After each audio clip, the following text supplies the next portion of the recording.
살아계신 주님을 찬양합니다. 오늘 본문의 말씀 역대상 13장 1절부터 14절까지의 말씀을 통하여서 심판과 축복 사이에서 라는 제목으로 같이 나누기를 원합니다. 자, 이제 다윗을 향하여 많은 병사들이 모였습니다. 그리고 오늘 13장에서는요 이제 왕에 오른 다윗이 이제 나름대로의 정치적인 행정적인 일들을 시작합니다. 근데요 그 시작하는데 첫 번째 일이 뭐였느냐 봤더니 그동안 하나님의 성소가 그 성전 왕궁 근처에 있지 아니하였어요. 다윗성에 있지 아니하였다는 거예요. 그래서 이것을 빨리 옮겨와야 될 것 같았습니다. 자, 그 이유와 그 목적이 뭐였습니까? 네. 이거 빨리 옮겨와야 되는데 왜 그러냐면요 3절의 말씀에 보니까 우리가 우리 하나님의 궤를 우리에게로 옮겨오자. 사울 때에는 우리가 궤 앞에서 묻지 아니하였느니라. 예, 사울왕 때부터 하나님 앞에서 하나님의 뜻을 묻고 하나님의 말씀하신 대로 행하는 일이 어떻게 했다는 거예요? 적었다는 거죠. 없었다는 거죠. 적은 게 아니라 없었죠. 아예. 그러다 보니까 자기 의지대로 자기 생각대로 자기 욕망대로 행함으로 말미암아 결국에는 이 언약궤마저도 잃어버리고 빼앗겨버렸던 일들이 있었고, 그리고 그의 영혼은 완전히 악한 사단에 의하여서 지배받는 그러한 모습으로 전락하게 되었습니다. 나라는 왕이 있었지만 왕의 역할을 제대로 하는 사울왕이 되지 못하였으므로 여기저기에서 문제가 발생하게 되어지고 영적으로 흐려지는 그런 나라가 되어져 버렸어요.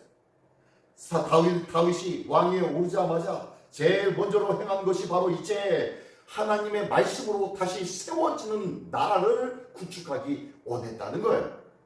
무엇으로? 예, 하나님의 뜻을 묻고 하나님의 말씀하신 바대로 행하는 나라. 그 나라를 꿈꾸며 그 나라를 위하여서 가장 첫 번째로 바로 이 하나님의 약속의 근거였던 바로 이 언약궤를 예루살렘으로 옮겨오는 일이었습니다.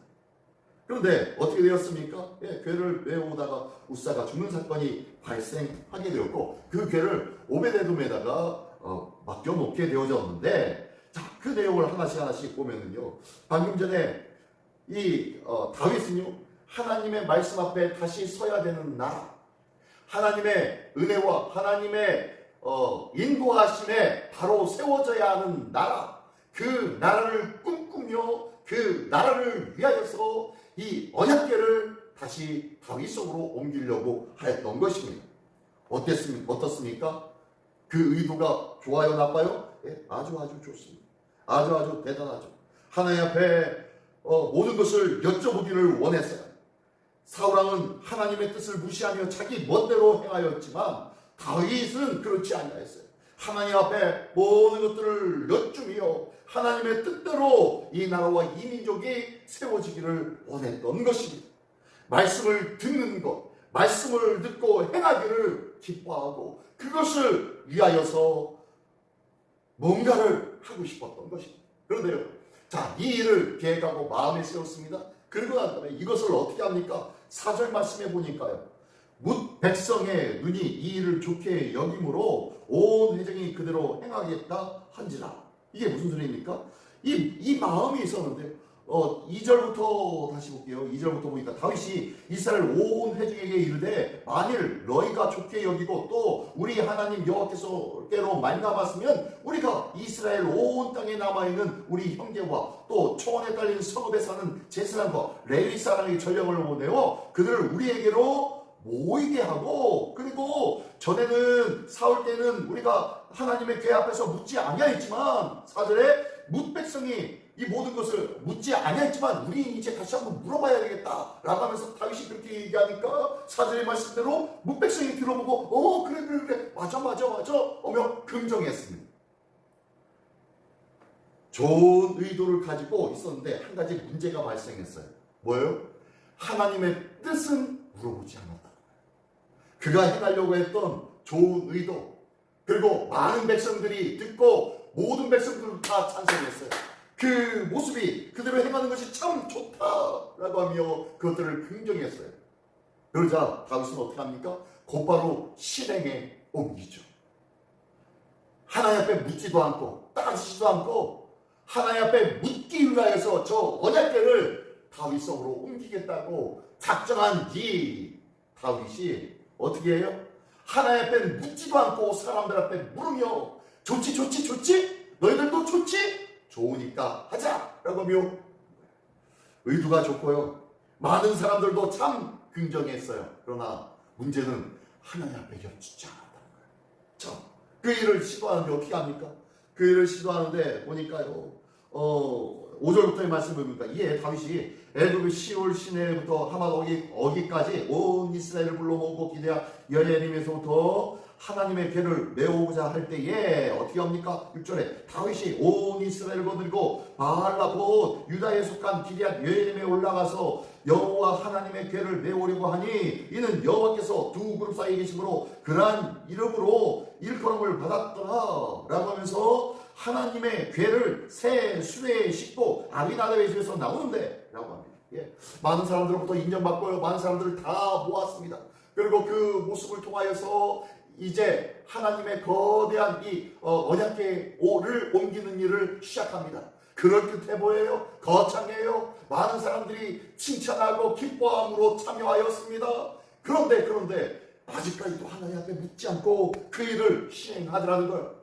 또 다윗은 또 어떤 일을 행합니까? 7절 보니까 하나님의 궤를 새 수레에 실었대요. 이를 위해서 크고 좋은 새 수레를 만들었어요. 새 수레를 만들어서 그 위에다 이 하나님의 궤를 옮겨놓고 그 궤를 솟아끄는 이 수레를 통하여서 옮기기 시작합니다.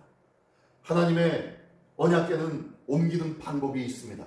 분명히 모세를 통하여서 이 궤를 옮길 때는 이렇게 하라 라고 분명히 말씀하셨고, 또한 이 궤를 옮길 때 어떻게 하라고 합니까? 이 궤의 양쪽에다가 고리를 만들고 그 고리에다가 궤를 떼어서 그 궤를 제사장의 어깨 위로 올려서 어깨 위에 얹은 이 언약궤를 어떻게 옮겼어야 했습니다.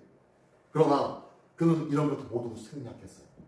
그가 이 말씀을 알고 있었는지 모르고 있었는지 모르겠지만 하나님의 말씀을 알고 있는 자들한테 묻든지 아니면 자기가 찾아보든지 했어야 되는데 의도는 좋았지만 하나님 앞에 묻지도 그리고 하나님의 말씀을 찾아보지도 않고 자기 생각에 자기 좋은 의도를 행하려고 하고 있었다는 거예요. 우리는 이런 일들이 얼마나 많이 있었습니까? 솔직히요, 주의 일을 한다고 목회 일을 한다는 저도요 이럴 때가 많이 있어요. 다 했던 거니까, 예전에도 했었으니까. 그러면서 하면서 또한 결과까지도 좋을 때도 있어요. 근데요, 다 끝나고 난 다음에 되돌아보면은 하나님 앞에 얼마나 부끄러운지 몰라요. 다윗이 행하는 일들, 지금 이 행하는 일들에 대해서 하나님은요 분명히 가만히 내버려 두지 않으셨을 거예요. 어떻게 행합니까? 예, 멋지게 수레도 만들고 그리고 그 새 수레에 이 언약궤를 옮기면 될 줄 알았어요. 그런데 갑자기 이 수레가 어떻게 됩니까? 기돈의 타작마당에 이르자 소가 막 날뛰기 시작합니다. 그랬더니요, 이 소가 날뛰므로 인해서 수레에서 이 언약궤가 떨어지려고 하네요. 왜 이렇게 날뛰었을까요? 예, 이거는 하나님의 궤를 옮기는 방법이 아니므로 이 소들이 날뛰었을 거예요. 이거 아니다. 이 소가 아니다. 우리가 옮겨야 될 것이 아니다 라는 것을 하나님의 천사들이 역사하셨을는지 아니면 이 소들이 깨닫고 날뛰었는지 모르겠지만 아무튼 이것은 아니다라는 것을 분명히 보여준 거예요. 그런데요, 이것을 알지 못하는 우사라는 사람은 어떻게 합니까? 그 존귀한 언약궤, 그 거룩한 언약궤, 그 언약궤가 떨어지려고 하니까 달려가지고 손을 뻗어서 그 언약궤를 붙잡습니다. 떨어지지 않게 하기 위해서. 그러나 이거는 누구 생각? 사람 생각이다. 하나님에게는요 거룩함을 상징합니다. 하나님의 궤에 거룩이 사라지면은 하나님의 궤가 될 수가 없어요. 그런데 아무런 거룩하고 성결의 의식도 거치지 않은, 그리고 일반 사람이, 제사장도 아닌 일반 사람이 손을 뻗어서 그 더러운 손으로, 부정한 손으로, 거룩하지 않은 손으로 이 언약궤를 붙잡았으니 그는 하나님의 거룩을 어떻게 해요? 업신여긴 거예요. 하나님의 거룩에 맞서고 있는 모습입니다. 하나님은 이것을 그냥 내버려둘 수가 없어요. 그래서 결국에는 그 자리에서 쳐서 우사를 죽게 만듭니다. 이 모습을 통하여서 하나님의 거룩이 얼마나 중요한지를 다시 한번 보여주고 있는 거예요. 우리 시민교회는, 주님의 몸된 교회는 거룩한 교회인 줄 믿습니다. 거룩한 교회에서 부정한 마음과 부정한 생각과 부정한 방법과 부정한 일들을 통하여서 하나님의 일들을 행하려고 하지 않기를 원합니다. 하나님은요, 가장 하나님 앞에 서는 우리 또한, 우리가 하나님 앞에 설 수 있는 존재입니까? 설 수 없는 존재입니까? 네, 하나님 앞에 결코 설 수 없는 존재예요. 그런데 우리가 어떻게 하나님 앞에 설 수 있습니까? 예, 예수 그리스도의 보혈 때문에 설 수 있는 거예요. 예수 그리스도를 믿는 믿음 때문에 주님 앞에 설 수 있는 거예요. 이 믿음 없이는 하나님 앞에 결단코 설 수 없는 존재예요. 이 믿음 없이는 하나님의 그 거룩한 앞에 내 몸을 드러낼 수도 없는 존재란 말이에요. 그 자리에서 쳐서 죽임당할 수도 있는 이 우사와 같이 죽임당할 수밖에 없는 존재라는 거예요. 하나님은 그렇게 거룩하신 분인데, 우리가 하나님 앞에 예배드릴 때에, 우리가 하나님의 말씀을 펼쳐볼 때에, 우리가 하나님 앞에 예수의 이름으로 기도드릴 때에, 이 거룩한 주님과의 관계를 시작할 때에 함부로 하나님 앞에 서 있지 않기를 원합니다.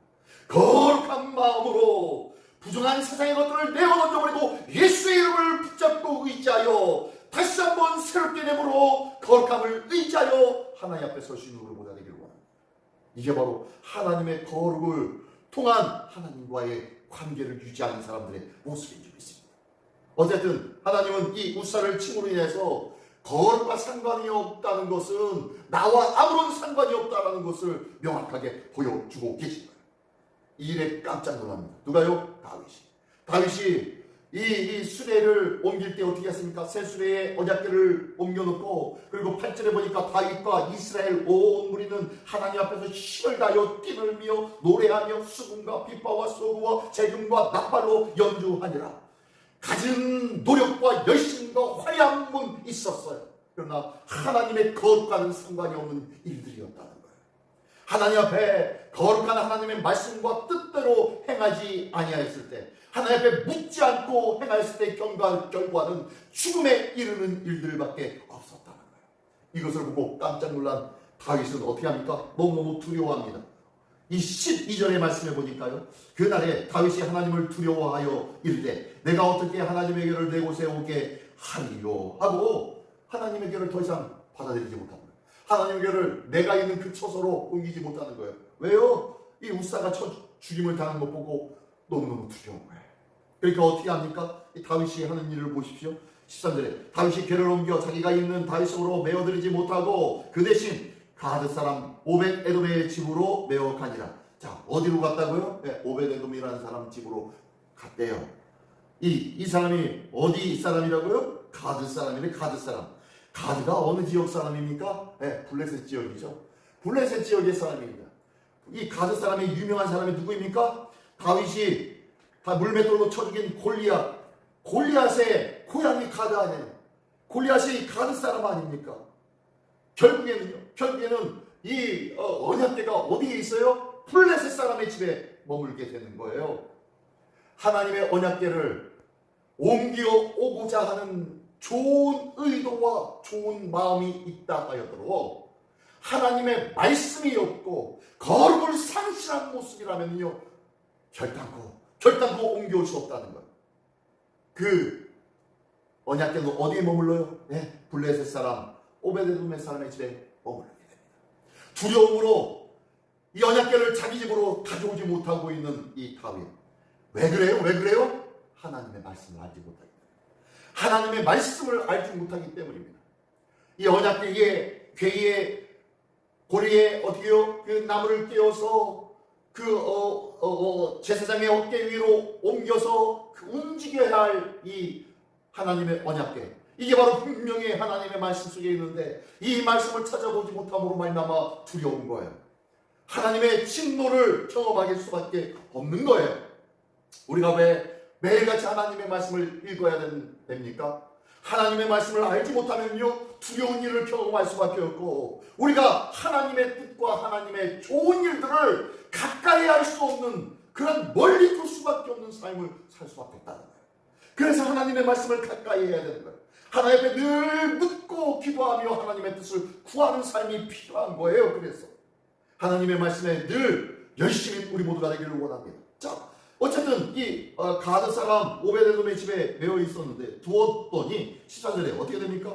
하나님의 괴가 오베데돔의 집에 집에서 그의 가족과 함께 석 달을 있습니다. 자, 석 달 동안 있습니다. 그랬더니요, 석 달 동안 하나님께서 어떻게 하십니까? 여호와께서 오벳에돔의 집과 그의 모든 소유의 복을 내리셨더라. 예. 하나님의 복은 이방인이고 그리고 유대인이고 가리지 않는다? 가리지 않아요. 혈통으로나 육적으로나 사람의 뜻대로 되어지는 것이 아니라 하나님을 바라보는 믿음, 하나님의 말씀을 붙잡는 믿음, 그것을 통하여서 누리는 기쁨과 감사가 있는 그곳에 하나님의 복은 임한다는 것을 믿으시기 바랍니다. 오베데돔은 가드 사람이에요. 블레셋 사람이에요. 이방인이었어요. 하지만 어쩔 수 없지만 그럼에도 불구하고 이 여호와의 괴가 자기 집에 머물므로 말미암아 이 두려움 가운데 이 하나님의 말씀을 붙잡았더니, 모셔두었더니 어떻게 해요? 복이 임하게 되었다는 거예요. 이 귀한 하나님의 복이 우리 모두에게도 있기를 원합니다. 하나님의 말씀 억지로라도 붙잡고 읽으시기 바랍니다. 하나님의 말씀 억지로라도 이 말씀을 붙잡고 읽을 때에 하나님께서는요 나의 삶 속에 알게 모르게 복 내려주시고 은혜로 이끌어 주실 줄 믿습니다. 이 귀한 은혜와 복의 주인공 될 수 있는 우리 모두가 되시기를 예수님의 이름으로 축원합니다. 기도하겠습니다. 전능하신 주님 감사합니다. 실패와 성공 사이, 하나님의 심판과 축복 사이에서 머뭇머뭇하고 있진 않은지 다시 한번 돌아보게 하여 주옵시고, 진정한 복은 하나님의 말씀인 줄 믿사오니 그러므로 너희는 먼저 그의 나라와 그의 의를 구하라. 그리하면 이 모든 것을 너에게 더하여 주시리라 말씀하신, 약속하신 그 말씀을 따라 하나님의 말씀으로 다시 거듭나며 새로워지며 날마다 하나님 앞에 묻는 법을 배우는 하나님의 백성 되게 하여 주시옵소서. 오늘도 우리를 복 내려 주시기를 기뻐하시고 바라시고 소원하고 계신 우리 주 예수 그리스도의 이름으로 기도드리옵나이다. 아멘.